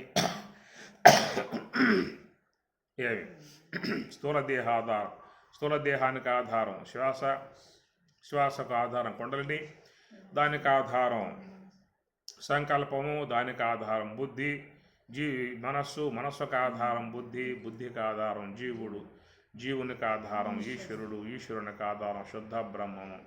ఇది క్రమం చెప్పినటువంటి విధానం. ఇవన్నీ కూడా ధ్యానములో అధిగమించాల్సి ఉంటుంది. ఇవి అధిగమించినప్పుడే నీకు శుద్ధ బ్రహ్మం వద్దకు పోయే విధానం ఉంటుంది. కాబట్టి అధిగమించడానికి ఏమిటయ్యా అంటే కర్మయోగం నీ కారణమై ఉన్నది. కర్మయోగం పట్టుకుంటేనే నీకు మెల్లగా నివృత్తి మార్గం వైపుకి అడుగులు పెట్టి వెళ్ళే అవకాశం ఏర్పడుతుంది.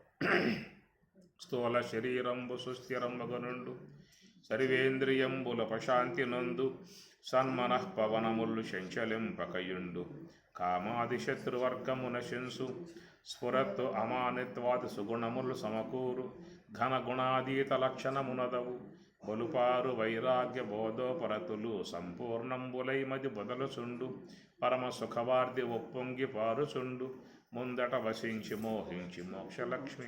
ఇది క్రమం అన్నమాట. ఇట్లాగా ఆ సాధన చేస్తూ ఉన్నప్పుడు స్థూలదేహం మెల్లగా జడమైపోవటము, కర్మేంద్రియములు జడం కావటము, జ్ఞానేంద్రియముల వ్యవహారం తగ్గిపోవటము, తర్వాత పంచవాయువులలో వాయు గమనాలు కూడా తగ్గిపోవటము, అంతరేంద్రియాలు సన్నగెలటము, ఇట్లా సాధనలో క్రమక్రమంగా వచ్చే కొద్దీ చివరికి బ్రహ్మం ఒకటే మిగులుతుంది. కాబట్టి ఆ బ్రాహ్మీ అనుభవ సంబంధమే అకర్మ అన్నాడు. అకర్మను చేరుకోవాలంటే కర్మను ఆశ్రయించాల్సి ఉంటుంది. కాబట్టి ఈ రెండు ప్రధానముగా స్వామి చెప్పిన విధానము. వికర్మకు గురయ్యావనుకో మళ్ళీ మొదలుకు వచ్చేస్తావు. పరంపద సోపాన పట్టణంలో పొలం కాటేసిందా అంటే మరో మొదటికి వచ్చి కూర్చోవటమే కదా. అట్లాగా సాధకులు కూడా ఈ వికర్మకు గురి కాకుండా కిం కర్మ కిం అకర్మ ఈ రెండే తెలుసుకుని ప్రయాణం చేయాల్సి ఉంటుందన్నమాట.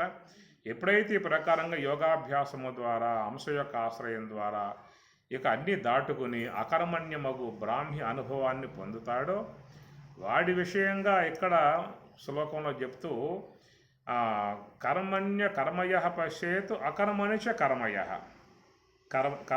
కర్మయ పశ్యేత్ అనగా కర్మణి ఏవ అకర్మ యహ పశ్యేత్ కర్మణి కర్మయందు అకర్మను యహ ఎవడు పశ్యేత్తు చూసును.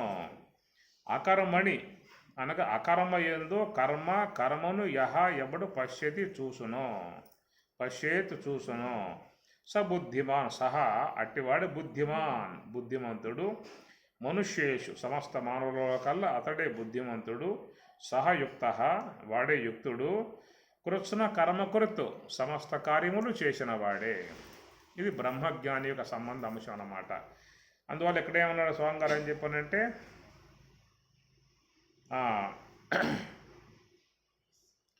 కర్మయందు అకర్మను చూసేవాడు, అకర్మయందు కర్మను చూసేవాడు. ఇదేమిటి?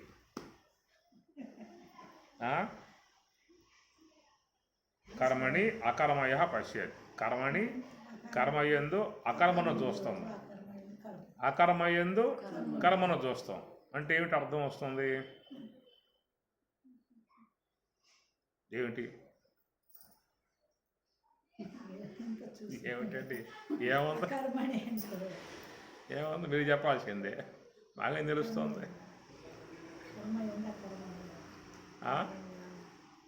కర్మణి అకర్మయ పశ్యేత్ అకర్మణి చ కర్మయ తను కర్మయందు అకర్మను చూస్తున్నాడు, అకర్మయందు కర్మను చూస్తున్నాడు. సబుద్ధిమాన్ మనుష్యేషు వాడే బ్రహ్మజ్ఞాని, వాడే బ్రహ్మజ్ఞాని అని అర్థం. కర్మ నుండి అకర్మ అంటే కరెక్ట్ సరిపోయింది. మళ్ళీ అకర్మ నుండి కర్మ ఎందుకు వచ్చింది? కర్మని అకర్మ చూస్తున్నా అంటే లైన్ కరెక్ట్ గా ఉంది. అకర్మ నుండి మళ్ళీ వెనక్కి కర్మకి ఎందుకు వచ్చింది? అదే మరి చెప్పాలి ఇక్కడ.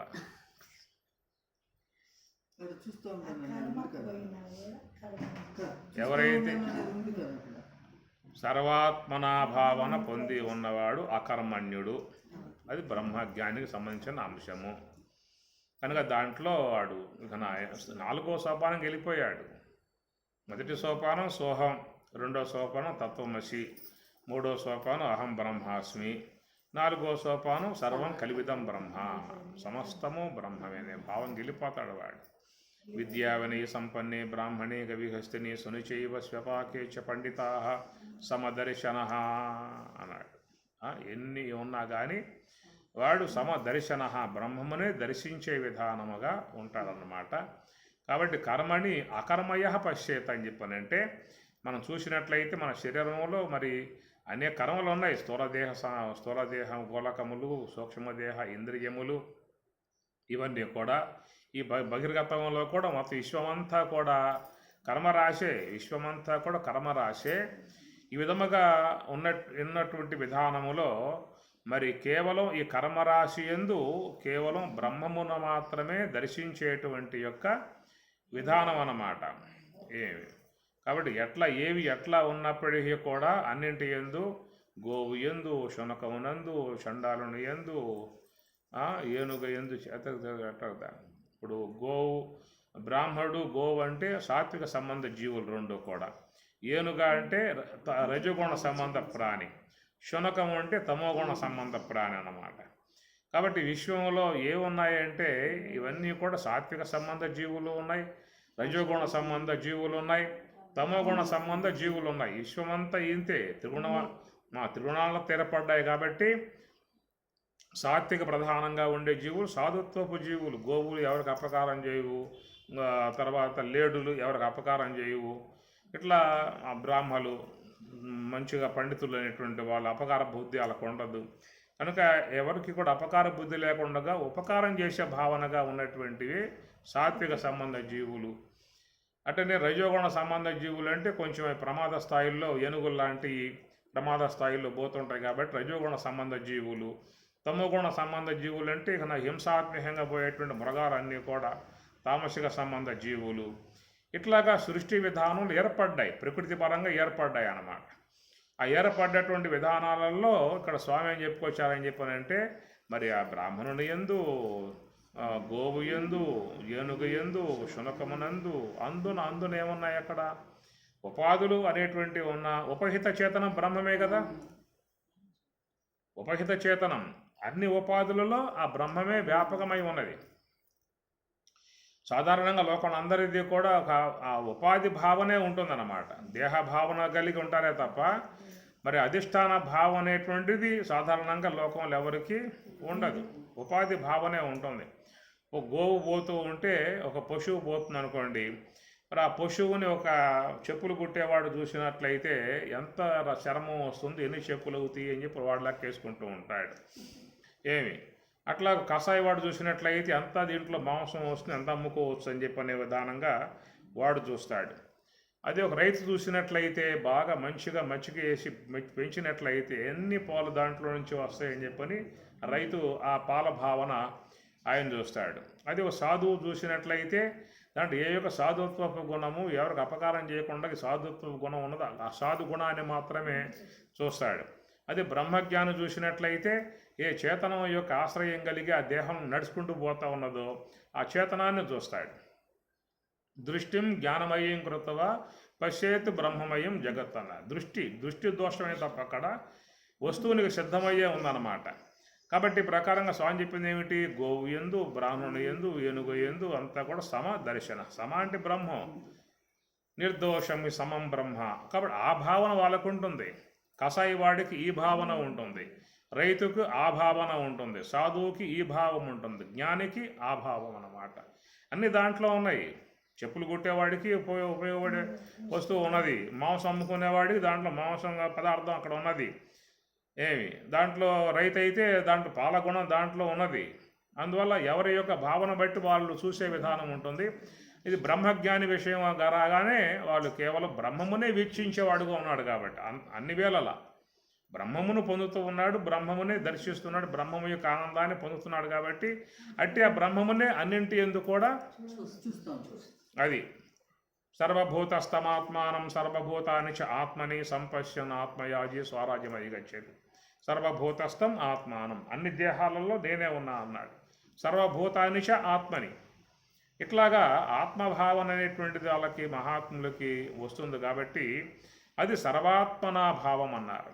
ఇంత కర్మరాశి ఉన్నప్పటికీ కూడా అట్టి ఆ కర్మరాశిని చూడకుండగా ఆ కర్మలలో కూడా ఆ చేతన పదార్థాన్ని మాత్రమే చూడగలిగేటువంటి యొక్క భావము, అది సర్వం కలివిదం బ్రహ్మ. అంతటా బ్రహ్మము యొక్క వ్యాపకత్వాన్ని అతడు ఇంత కర్మరాశి ఉన్నప్పటికీ కూడా ఆ కర్మరాశిలో కూడా బ్రహ్మమునే దర్శించే విధానం అనేది ఉంది. కాబట్టి కర్మని అకర్మయ పశ్చేత్తు. ఈ కర్మరాశిలో అకర్మయ పశ్చేత్తు. అకర్మ అంటే బ్రహ్మస్వరూపం. ఆ కర్మరాశిలో తను ఉన్నా కానీ ఆ కర్మరాశిలో బ్రహ్మమునే చూసేటువంటి విధానం అన్నమాట. అది అచ్చట విప్రచూనుడు చంపగా వచ్చిన వారి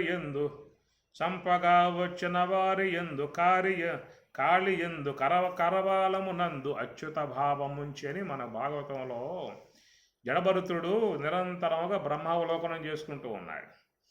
ఆ రాజుగారు తన యొక్క ఇలవేలిపోబడినటువంటి యొక్క కాళిక అమ్మవారికి నరబలి ఇచ్చుకుంటూ ఏదో చేస్తున్నాడు వాడు. అప్పట్లో అవన్నీ ఉన్నాయన్నమాట. కాబట్టి 100వ బలి అమ్మవారికి ఇవ్వాల్సి వచ్చింది. భట్లకు చెప్పాడు, మంచి బలి కావాలి, నర్రబలి బాగా మంచిగా ఉండాలి, తీసుకొస్తే బహుమతి ఇస్తా అని చెప్పానంటే వాళ్ళు పోయి ఆ ఉన్నటువంటి జడభరతుడు ఎక్కడ తపస్సు చేసుకుంటూ ఉంటే ఆయన పట్టుకొచ్చారు. వాడు నవయవనం కలిగి ఉన్నాడు, ప్రకాశంగా ఉన్నాడు, దేదీప్యమానంగా ఉన్నాడు, అన్నీ ఉన్నాయి. కాబట్టి వీడిని ఇస్తే అమ్మవారు సంతోషపడుతుందని చెప్పేసి అని రాజుగారు ఆ జడభరతుడిని పట్టుకుని ఏదో స్నానం చేయించి పసుపు రాసి కుంకుమ బొట్లు పెట్టి యాపమాటలు వేసి అలాగే ఉంటే కొన్ని విధానాలన్నీ కూడా అట్లా చేసి ఊరేగింపుగా తీసుకుపోయారు. బలి ఇవ్వటానికి చూస్తుంటాం మనం, గొర్రెలు తీసుకుపోతూ ఉంటారు అమ్మవారికి. కాళిక అమ్మవారు ఉంది కదా, బోనాలు ఇస్తారు అక్కడ, ఎన్నో తెగి పడతాయి, సమ్మక్క సారక్కలగాడ కుప్పలకు తెగి పడతాయి. అట్లాగా ఉన్న విధానం మరి వాడికి అలంకరణలు చేసి తీసుకువెళ్ళి ఇక పూజలు చేసిన తర్వాత చివరికి వీడిని బలి ఇవ్వటం అనే అంశం వచ్చేసేసి ఇక వాడు కత్తి ఎత్తబోతూ ఉంటే అమ్మవారికి భయం వేసింది. అమ్మవారికి భయం వేసింది. ఆమె ఉగ్రాకారంతో ఒకసారి ప్రత్యక్షమైంది తప్పని అందరికీ కూడా. ఉగ్రాకారంతో భయంకరంగా అరుస్తూ, బ్రహ్మజ్ఞాని వాడు బలివ్వబోయేది సామాన్య విషయ వస్తువు కాదు కదా. జలభరుతుడు బ్రహ్మజ్ఞాని, మరి బ్రహ్మజ్ఞానిని బలిస్తే ఊరుకుంటుందా? అంతే. అప్పుడు వచ్చేసి తన కరవాలముతో మొత్తం సంపగా వచ్చిన వారి యందు చూస్తానికి వచ్చిన వాళ్ళు, సంపమన్నవాడు, సంపబోయేవాడు, మొత్తం దగ్గొట్టి పరిస్థితి ఆ పన్న కాళికామాత. కషాయవాడిని, రాజుని, మంత్రులను, చూస్తానికి వచ్చిన ప్రజలని మొత్తం సంపరిస్తుంది. అచ్చట విప్రసూనుడు సంపగా వచ్చిన వారి ఎందు కాళియందు కరవాలమునందు అచ్యుత భావముంచి భాగవతంలో అంశం వస్తుంది అక్కడ. కాబట్టి ఆ ప్రకారముగా బ్రహ్మజ్ఞానిని బలివ్వబోతే అమ్మవారికి భయం వేసింది, వచ్చేసింది, ప్రత్యక్షమైందన్నమాట. అటు శంకరాచార్యుల వారి యొక్క విషయంలో కూడా మరి ఆ కాళీ ఉపాసకుడు బలివ్వబోతూ ఉంటే అమ్మవారికి మరి ఆ యొక్క నరసింహస్వామి ఆవేశమై పద్మపాదుని యందు పోయి రక్షించుకున్నాడు అన్నమాట శంకరాచార్య వారి యొక్క విషయంలో. అందువల్ల ఈ ప్రకారముగా సర్వాత్మన భావన పొంది ఉన్నటువంటి వాడు మరి ఆ జడభర్తుల్లాగా, శుకుడులాగా, వేమన్లాగా వాళ్ళందరూ కూడా ఎప్పుడూ కూడా ప్రతి నిమేషము పరబ్రహ్మంబు వీక్షించి మదిసొక్కి వెలుపల మరసువాడు శుకుడు. ప్రతి నిమేషము పరబ్రహ్మము వాళ్ళ పరబ్రహ్మమునే వీక్షిస్తూ ఉండేటువంటి యొక్క దృక్పథం అనేది ఒకటి వస్తుంది. ఇప్పుడంటే వాళ్ళకి బాగా దాంట్లో మునిగిపోయి ఉంటారు, వాళ్ళు ఇంకేం భావం లేదేక నిరంతరముగా సాధనలో ఉండి ఆ స్థితికి వెళ్ళిపోయి ఉంటారు. కాబట్టి ఇక ఆ తత్వమునందే మిళితమై ఉంటారు. బయట ఉన్న ఆ తత్వానుభవమే, లోపల ఉన్న తత్వానుభవమే ఉంటుంది. కాబట్టి ఎంత కర్మరాశి వ్యవహారంలో ఉన్నా కానీ దాని యొక్క వికారాలకు గురి కాకుండా అన్నింటి అందున్నటువంటి యొక్క ఆ బ్రహ్మము యొక్క సర్వాత్మన భావనతోనే వాళ్ళు వ్యవహరించే విధానం ఉంటుంది. కాబట్టి కర్మణి అకర్మయ పశ్యేత్. కర్మణి ఇదంతా కర్మరాశే ఉన్నా కానీ అందరి యందు కూడా, గోవు యందు, శునకమునందు, అందరూ ఉన్నారు. అందరి యందు కూడా చేతన స్వరూపాన్ని మాత్రమే వీక్షించగలిగేటువంటి యొక్క భావన అది ఎవరికి వస్తుందని చెప్పనని సర్వం కలివిదం బ్రహ్మ అనేటువంటి ఆ స్థితికి పోయిన వాడికి ఏమిటంటే అంతా కూడా బ్రహ్మమయమే. సర్వం బ్రహ్మమయం రే సర్వం బ్రహ్మమయం సదాశివ బ్రహ్మేంద్ర స్వామి వారు అని ఈ ప్రకారముగా కర్మయందు అకర్మను చూస్తారు వాళ్ళు. బయటకు వచ్చినా కానీ, వ్యవహారంలో ఉన్నా కానీ అన్నింటి యందు కూడా. ఇప్పుడు కొంతమంది సాత్విక భక్తి కలిగి ఉంటారు, సాత్విక భావన కలిగి ఉంటారు, నిర్మలంగా ఉంటారు, చాలా ప్రశాంతంగా ఉంటారు, మంచిగా మాట్లాడతారు, అందరికీ కూడా సద్భావనగా ప్రవర్తిస్తారు, సాధుత్వం ఉంటారు కదా. ఈ సాధుత్వం ఉన్నటువంటి వారు అందరి యందు కూడా మంచిగా చూస్తారు వాళ్ళు. ఎందుకంటే వాడి విధానం అన్నమాట. అది క్రూరత్వం గలవాడైతే అందరి యందు క్రూరత్వాన్ని వాడు చూసే విధానం. కృష్ణపరమాత్మ ధర్మరాజుల వారిని పంపించి నీ గ్రామంలో ఎవరు చెడ్డవాడు ఉంటే పట్టుకురావా అని చెప్పి అన్నాడు. చెడ్డవాళ్ళు ఉంటే పట్టుకురా అని చెప్పి అన్నాడు. ధర్మరాజు పోయాడు. అందరూ మంచి వాళ్ళేనా, ఇక్కడ ఎవరు చెడ్డవాళ్ళు ఉన్నారని చెప్పి వచ్చి సమాధానం చెప్పాడు. దుర్యోధనుడు పంపించాడు, ఒక మంచివాడిని పట్టుకురావా అని చెప్పానని. వాడు పోయాడు. ఎక్కడ మంచి వాళ్ళు, అందరూ దుర్మార్గులు. కనుక వాడిలో ఉన్న గుణం అక్కడ చేసే విధానం అన్నమాట. కాబట్టి ఎవరు ఏ సూపులు కలిగి ఉంటారో ఆ సూపులుగానే అట్లా అది గోచరించే విధానం. కాబట్టి ఇక్కడ బ్రహ్మజ్ఞాని విషయంగా స్వామి చెప్తున్నారు కనుక ఆ యొక్క బ్రహ్మానుభవాన్ని పొందినటువంటి వాడు అంతటా బ్రహ్మముని దర్శించే విధానం ఉన్నటువంటి వాడు ఎన్ని ఉన్నా కానీ అన్నింటి యొక్క ఆ వికారాలకు గురి కాకుండా, ఏ వికారాలకు గురి కాకుండా అన్నింటి ఎందుకు కూడా ఆ యొక్క బ్రాహ్మి ఆ సత్తా స్వరూపాన్ని మాత్రమే దర్శించుకుంటూ ఉండగలిగేటువంటి విధానము కర్మని అకర్మయ పశ్యేత్ అన్నమాట. సర్వభూతస్థం ఆత్మానం సర్వభూతాన్ని చ ఆత్మని. ఈ ప్రకారంగా సర్వాత్మన భావనతో అన్నింటి ఎందు కూడా ఈ కర్మరాశి ఎందు అకర్మ స్వరూపం మాత్రం దర్శించే విధానముగా ఉండటం ఒక అంశం అన్నమాట. రెండవది అకర్మణి చ కర్మయ. అకర్మణి అనగా బ్రహ్మమునందు కర్మయ, కర్మను చూసేటువంటి విధానం గలవాడు. ఎలాంటి విధానము అని చెప్పనంటే బ్రహ్మ సత్యం, బ్రహ్మమే సత్య పదార్థము అని అర్థం. ఆ బ్రహ్మమునందు భాషించేటువంటి మాయా కార్యముగా భాషించేటువంటి వ్యావహారిక ఆత్మిక జగత్తు కానీ, అవిద్యా సంబంధముగా గోచరించేటువంటి ప్రాతిభాషిక జగత్తు కానీ ఏవైతే ఉన్నాయో ఇవన్నీ కూడా కేవలం మిథ్యా మాత్రము, ఏవి కూడా వాస్తవము కాదు అన్నాడు. ఎవరన్నారు ఈ మాట భాగవతంలో? స్వప్న జాగరములు సమములు గుణశూన్యుడగు పరమునికి. గుణశూన్యుడగు, ఎవరైతే ఈ గుణములు దాటుకుని బ్రహ్మస్వరూపానుభవాన్ని పొందాడో ఆ బ్రహ్మానుభవాన్ని పొంది ఉన్నటువంటి వానికి స్వప్న జాగరములు సమములు, రెండు సమములే. ఎందువల్లంటే ఇది నామరూపాత్మిక పదార్థమే, అది నామరూపాత్మిక పదార్థమే, అది మిథ్యయే, ఇది మిథ్యయే. కనుక రెండు కూడా మిథ్య అనేటువంటి యొక్క భావన స్వరూపానుభవాన్ని పొందటం వల్ల కలిగిన విధానం. మనకేమవుతుందని చెప్పానంటే స్వప్నావస్థలో ఉన్నటువంటి యొక్క మనము స్వప్నావస్థలో ఉండగా వాటి ప్రభావాలకు గురయ్యి సత్యత్వ భావన పొందినప్పటికీ కూడా జాగ్రత్త అవస్థకు వచ్చినట్లయితే అవి అసత్యం అని చెప్పని మనం నిర్ణయించుకుంటాం. జాగ్రత్త అవస్థకు వచ్చినప్పుడు స్వప్నములో భాషించినటువంటి ఆ యొక్క పదార్థములు అసత్యం అనేటువంటి యొక్క విధానముగా అవి కేవలం మిథ్య అనే విధానంగా అనుభవానికి వచ్చింది, మనకి బయటకు వచ్చాం కాబట్టి. కనుక స్వప్న పదార్థాల వరకు మాత్రం మనకి మిథ్య అనేటువంటి యొక్క భావం కలుగుతుంది, కానీ వ్యావహారిక వస్తువు విషయంలో మాత్రం మనకి మిథ్య అనే భావం కలగటం లేదు. ఇది మిథ్య అని వింటున్నామే కానీ మిథ్య అనే భావం కలగటం లేదు. మిథ్య అనే భావన స్వప్న విషయాల్లో కలిగింది కదా, బయటకు వచ్చిన తర్వాత అది సత్యం అనే భావం అంటాం మనం. ఏమన్నా బయటకు వచ్చిన తర్వాత అది కేవలం కల్పన, నిద్రా దోషం వల్ల తోసింది, అవి కేవలం వాస్తవం కాదు అనేటువంటి ఒక దృఢం ఏర్పడుతుంది అన్నమాట ఇక్కడ స్వప్న విషయాల విషయంలో మాత్రం. జాగ్రత్త వస్తు విషయాల్లో మాత్రం ఒకవేళ మిథ్య అని అన్నా కానీ ఆ తర్వాత మరుక్షణంలోనే ఇవన్నీ వాస్తవం అనేటువంటి ఒక భావమే వస్తుంది. కారణం ఏంటంటే ఈ గుణాతీతత్వాన్ని పొందలేదు. అక్కడే ఉన్నాడు స్వప్న జాగరములు సమములు గుణశూన్యుడగు, గుణాతీతత్వం పొందినటువంటి వాడికి. కాబట్టి గుణాతీతత్వము అని చెప్పినంటే జాగ్రత్త అవస్థ సాత్వికం, స్వప్నావస్థ రజోగుణం, సుషిప్తి అవస్థ తమో గుణం అన్నమాట. ఈ మూడు అవస్థలకు అతీతత్వాన్ని ఎప్పుడు పొందాడు? అదే కదా చెప్పింది.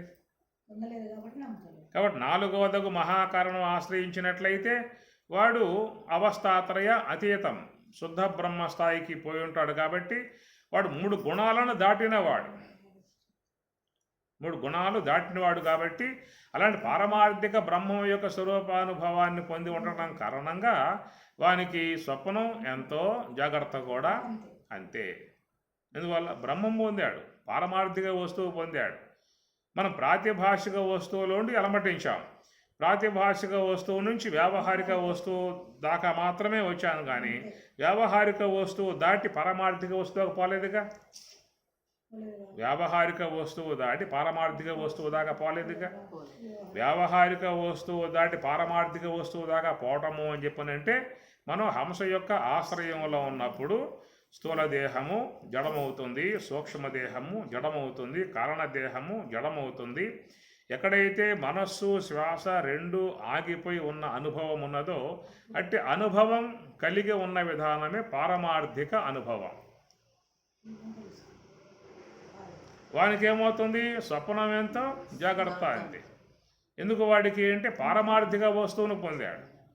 మనం వ్యావహారిక వస్తువు వరకే పొందాం కాబట్టి అది మిథ్య అంటాం, ఇది మిథ్య అనలేము.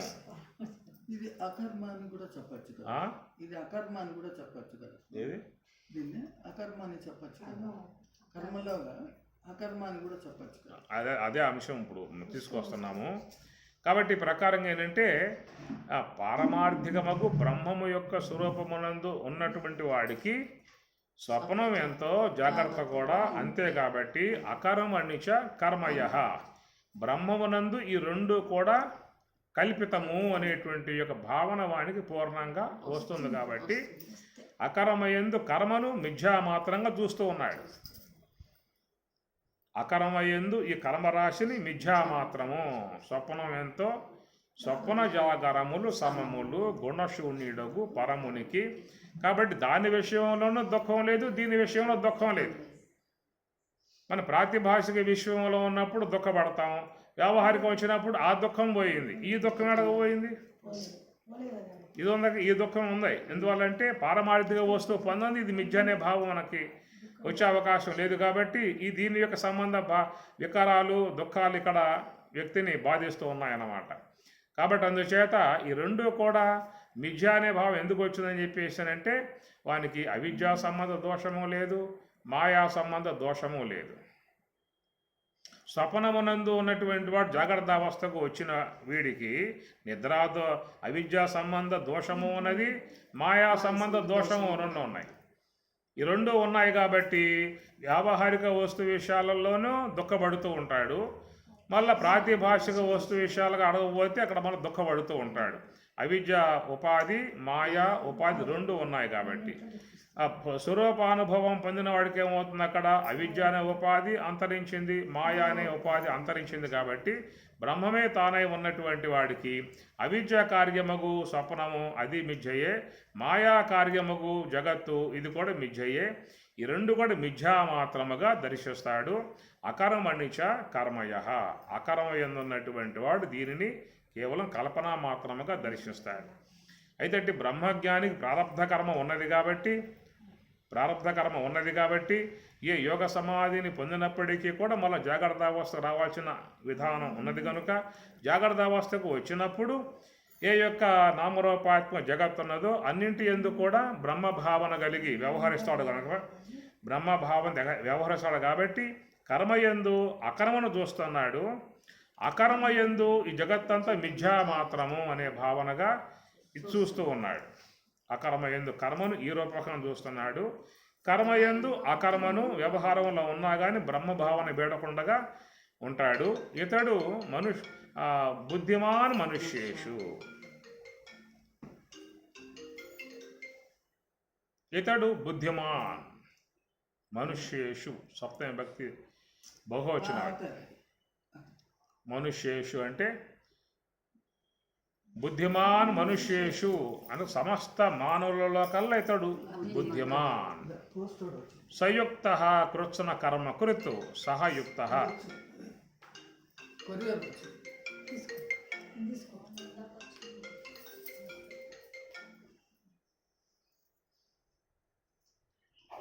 हेलो बोलो। हम गेट के पास आता है। नहीं आर्डर तो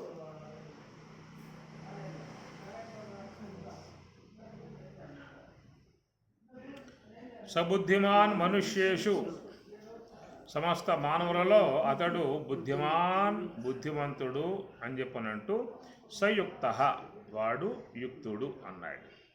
యుక్తుడు అనే మాటకి పరమాత్మ కూడా భగవద్గీత 4వ అక్కడ వస్తుంది శ్లోకం.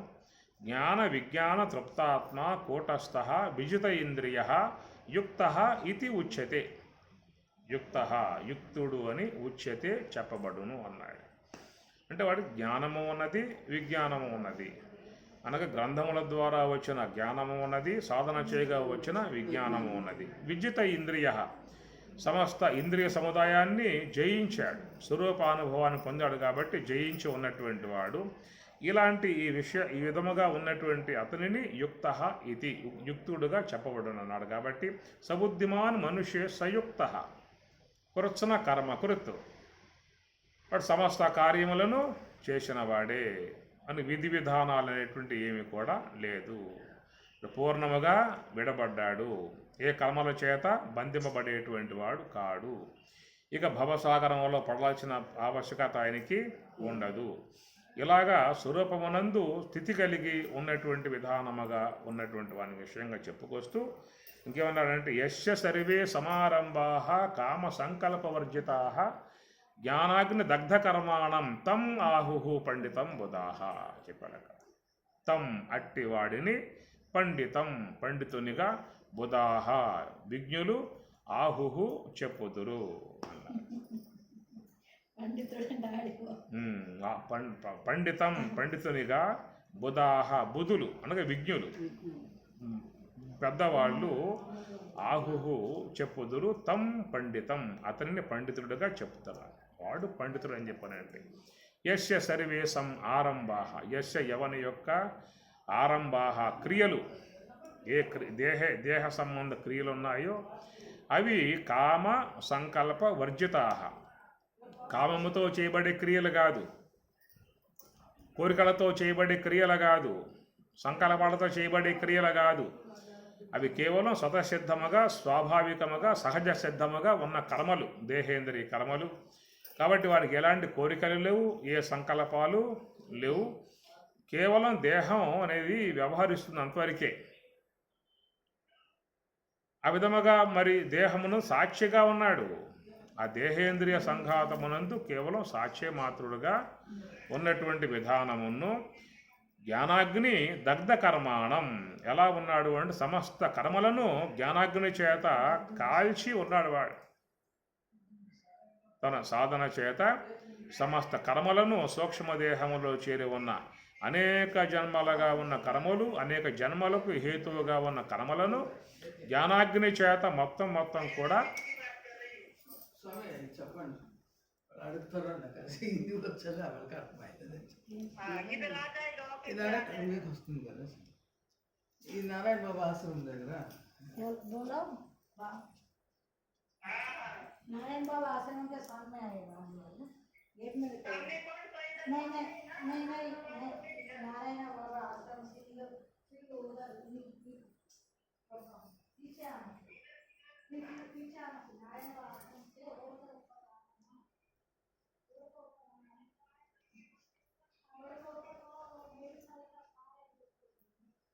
అది మందులు పంపించిండారు కొరియర్.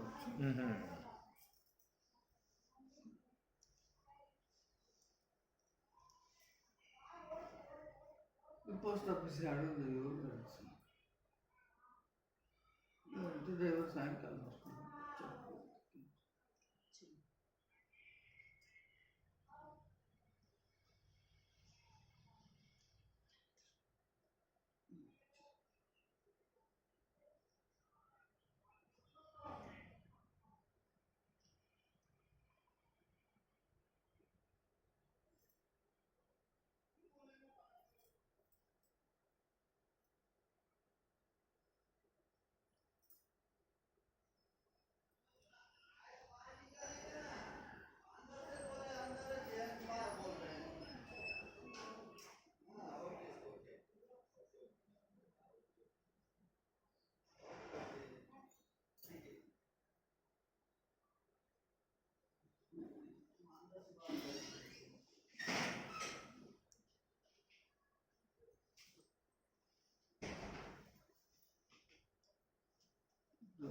శ్వాస మీద నిఘా పెట్టేది, చేసేది కర్మ.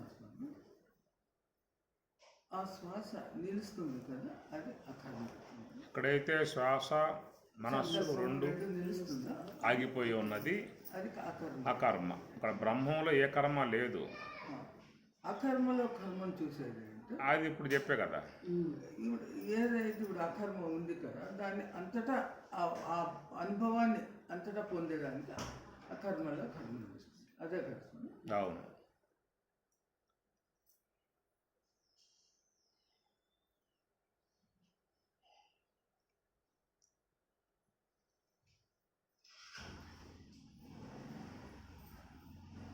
యస్య సర్వే సమారంభాః కామ సంకల్పవర్జితాః జ్ఞానాగ్ని దగ్ధకర్మాణం తం ఆహుః పండితం బుధాః. కాబట్టి ఈ ప్రకారముగా అతడు ఎట్లా ఉన్నాడు అని చెప్పనంటే జ్ఞానాగ్ని ద్వారా సమస్త కర్మలను దగ్ధం చేసుకుని ఉన్నాడు. ఆ బ్రహ్మానుభవం పొందినటువంటి వానికి మాత్రమే ఈ కర్మరాశి నుంచి బయటపడటం, ఈ కర్మ సముదాయం నుంచి బయటపడే విధానం అతనికి ఏర్పడుతుంది. కాబట్టి జ్ఞానాగ్ని ద్వారా సమస్త కర్మరాశిని దగ్ధం చేశాడు. కాబట్టి వానికి ఇక మళ్ళా పుట్టుక అనేటువంటి అంశం యొక్క ఉండదు. అగ్నిదగ్ధం యథా బీజం శాఖా పల్లవ వర్జితం. ఓ గింజ కాల్చి భూమిలో పెట్టినట్లయితే శాఖా పల్లవ వర్జితం. అట్లాగా జ్ఞానాగ్ని ద్వారా కాల్పబడ్డటువంటి ఈ సంస్కారములు గలవాడు అతడు నిరంతరముగా ఆ స్వస్వరూపాన్ని బ్రహ్మ యొక్క అవలోకన చేస్తూ ఉండేటువంటి విధానం గలవాడు పండితునిగా మహాత్ములు చెప్పేటువంటి యొక్క విధానము. త్యక్త్వా కర్మ ఫలాసంగం నిత్యతృప్త నిరాశ్రయ కర్మణి అభిప్రవృత్త అపి నా ఏవ కించిత్ కరోతి సహ త్యక్త్వా సర్వ కర్మఫలాసంగం నిత్యతృప్త నిరాశ్రయ. నిత్యతృప్తుడుగా ఉంటాడు, నిరాశ్రయుడు, దేని కూడా ఆశ్రయించే విధానం ఉండదు. కర్మని అభి ప్రవృత్త అపి, కర్మలలో ప్రవర్తిస్తూ ఉన్నప్పటికీ కూడా నా ఏవ కించిత్తు, ఏమి కూడా చేయనివాడే. ఆ చేసిన విధానం నుంచి ఎలాంటి దోషాలు ఆయన అంటేదేమి లేదు. వీళ్ళు అంటున్నా కానీ జ్ఞానాగ్నిలో కాలిపోయేవిగా ఉంటాయన్నమాట. యదృచ్ఛాలాభ సంతుష్ట ద్వంద్వాతీత విమత్సర. అట్టివాడు యదృచ్ఛాలాభ సంతుష్ట, యాదృచ్ఛికముగా లభించిన దాంతో సంతృష్టిగా ఉండేవాడు తప్ప అరువులు జాసి దానికోసం పరుగులెత్తేటువంటి దానం ఆయన దగ్గర ఉండదు. ద్వంద్వాతీత విమత్సర.